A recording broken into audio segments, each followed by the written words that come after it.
Nasa kusina naman ako. May basura pa yung truck. Good morning, good afternoon, good evening po. Welcome sa channel ko po, Tito Noise Vlogs. I hope nasa okay na kayong kalagayan. Medyo ang bagyo is wala na siya. Ewan ko lang kung si Ining darating ha. Kasi may bagyo pang Ining ang pangalan eh. Kaya mag-iingat din kayo ha. Ito mga kababayan ko, ang topic natin ay tungkol na naman sa MTRCV. Alam naman natin, ang chairman doon is si, ano ba pangalan ito? Lala Soto Antonio. Anak po siya ni Tito Sen, ni Tito Soto mga kababayan ko. May mga ibang grupo na pinagre-resign po siya dahil dun sa controversial na 12 araw na suspension sa It's Showtime mga babayan ko. Alam nyo mga babayan ko, hindi naman po si Lala Soto ang nagdidesisyon dyan. Kaya nga board dyan eh. May mga iba-ibang membro yan. O for example, 10 yan. Yung 10 yon dapat may isang boto. Isang boto lang po si Lala Soto. Hindi sa pinagtatanggol ko kasi ako gusto ko rin ng Showtime mga babayan ko. Bakit kasi sinuspend ng 12 days? Hindi naman board of censored ang MTRCB kaya may rin ako, may kiling din ako kinikilingan ko rin ng Showtime. Pero bakit yung pagre-resigning si Lala Soto? Ano bang violation ginawa niya? Kasalanan ba niya na naging tatay niya si Tito Soto mga babayan ko? Ayan, nakalagay Lala Soto's resignation sought after MTRCV's suspension of It's Showtime. Kasi may mga, the Department of Broadcast Communication of the University of the Philippines is calling for the resignation of Movie and Television Review and Classification Board, MTRCB Chairperson Jolera para to Lala Soto Antonio, amid the agency sanction on It's Showtime. Ay, ano nangyari parang mali na naman mga kababayan ko kasi as I said, ang MTRCB is consists of board members. Nagkataon lang ang chairman ay si Miss Lalas. Ano ba yan? Si Miss Lala Soto Antonio. Kaya, anong problema nun? Kasi pag nag-resign naman siya mga kababayan ko, ibig sabihin, ay naku, guilty nga, nag-resign kasi anak ni Tito Sen eh. Kasi, may mga lumalabas ngayon na mga articles na may isang portion sa Bortas 5 na may binanggit na malaki ito. And then, may sinabi na parang hindi naman hinampas, tinampik ni Alan Kay yung lalaki, nagsabing malaki rin to. Maraming meaning na malaki rin ito mga kababayan ko. Kasi yung ibang mga taga-Showtime na fans, ang tinitira is ang E80, ang original na Itbulaga. Tatlo nga yung magkalaban, di ba? Yung Itbulaga Revamp na walang kakwenta-kwenta, yung Showtime at saka ang original na Itbulaga, ang E18, na naglalaban-laban sa rating sa mga babayan ko. Although ang E18 minsan, siguro sa isang buwan, natatalo sila ng 2 araw. The rest, overall sa kanila ng mga babayan. Kasi tinatangkilig ang E18 mga babayan ko. Ang Showtime naman po, to be frank, marami na kasing warning yan. Marami na, hindi lang itong nangyari in July 25 ba yun, yung sa icing na incidents. Mas marami pang mga warning yan. Hindi pa ata si Lala Soto ang chairman dyan eh. Yung administrasyon ni Pangulong Duterte pa yon. Maraming dyan. Hindi lang warning lang, wala nang suspension eh.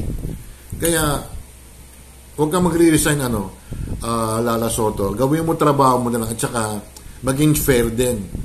Sa akin lang, ang reklamo ko, yung sa ginawa ni Wally, dapat si Wally na suspend. Bakit hindi sinuspend? Diba?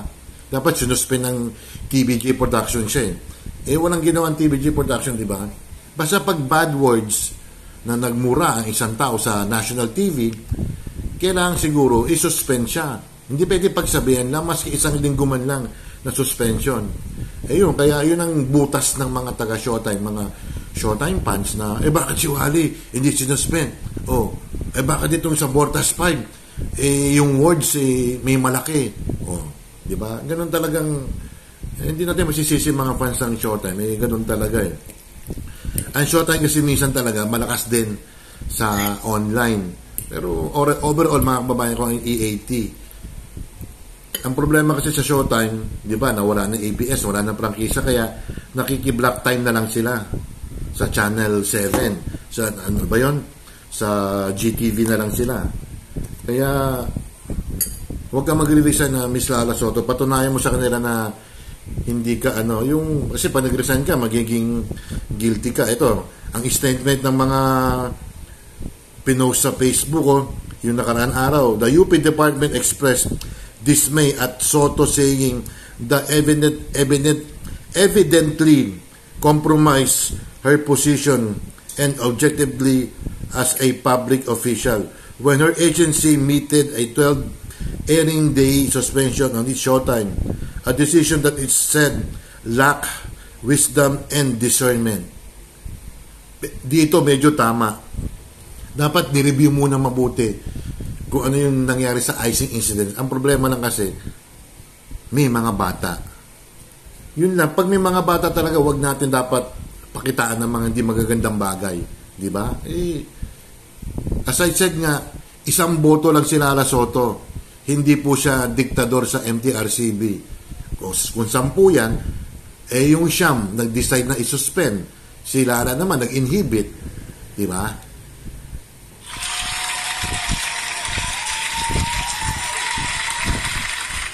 Ang hirap sa atin porket anak lang ng isang politiko wala nang karapatan maging opisyal. Hindi naman gano'n na babayan ko. Shoutout muna tayo. May i-congratulate ako. Nakagraduate na siya, ha? Tuloy-tuloy lang. Si A. Heart Purple, Ate Ruby Vlog, Cherry Papi's Adventure, Oxista, Doc Juday, Shirley Mendrano, Michi Tigerfield, Shinjin 82 Vlog Official, Mama Lynn Official, Jane Barona Vlog, Amlena Vlog, Tessa Bala, Nanay Eva TV, Tatay Chairman Jovan, si Kim, Ayan Vlogs, Eldon SK Vlog, Revs SK Jamming Vlog, A. Heart Purple, Junito Marinado, Mayra T. Sanchez, Kapitek TV, Rayami Perolino, Ludi Reyes, Edwin de Guzman, Tony Marcian, Rizal Easy Mix TV, Dawigay, Chaps de la Cruz, Arlene Vlogs, Angel Mix Vlog, Jali of Saudi Arabia, Daryl Ricarte ng Israel, Evelyn Orase, Evelyn Official, Jovis Official Channel, Eunice and Virgis Tandem, Tess Padulina, Pierre DM, Tita Marie, AB Inir, SG, si Nina Laresma Lorsano, maraming salamat sa pakulay,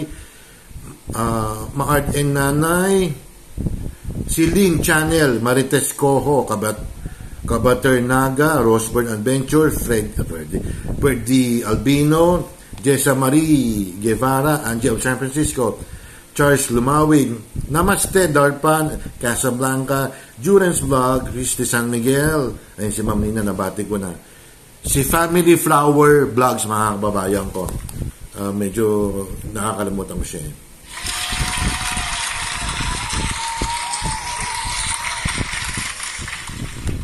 Maybe siguro baka ipatawag tong MTRCB ng ng Kongreso o ng Senado. Kasi dapat maging klaro tayo, ano ba talaga ang MTRCB? Ano ang function ng MTRCB? Board of Censor ba yan? Ano ba yan? Movie, Television, Classification Board ba yan? Kasi parang classification lang mga kababayan, di ba? Kung ang ginawa ng Showtime yung sa icing, pwedeng maging yan, ang classification yan, hindi pwedeng R. Basta ang R naman. PG-13 din, pwede. Kaso yung mga kasari sa isip bata, may 5 years old, may 6 years old, di ba? At yung magsasalita naman ni Wally na nagmura siya, PG-13 din ba yun? Kaya, dapat malinawan kung ano ba talaga ang function ng MTRCB. Okay na yun sa classification. Kung may mga hindi magagandang pelikula, yung parang indecent yung mga palabas, pwede yun, mga R yun. Pero sa television talaga pa, sir, mga mami, mga titos, ang bata pwede mabukas ang TV lang, mag-isa lang siya. Yung kung narinig yung pagmumura ni Wally, ay naku, baka matatanim sa isipan ng bata.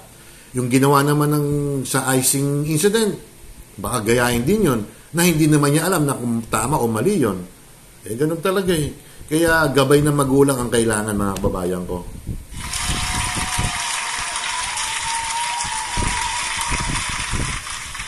Don't forget to like and subscribe. Hit the bell notification para ma-update kayo sa aking mga video. Mga kababayan ko, i-announce ko na po, bukas na po ang aking kung gusto lang, kung sino ang gusto mag-member, okay lang po sa akin. Yung mga member, yung mga nag-member ako, siguro mag-ano din sila. Pero yung iba, wag na muna po. Wag na muna po. Maraming salamat po sa inyo at peace sa inyong lahat. Peace!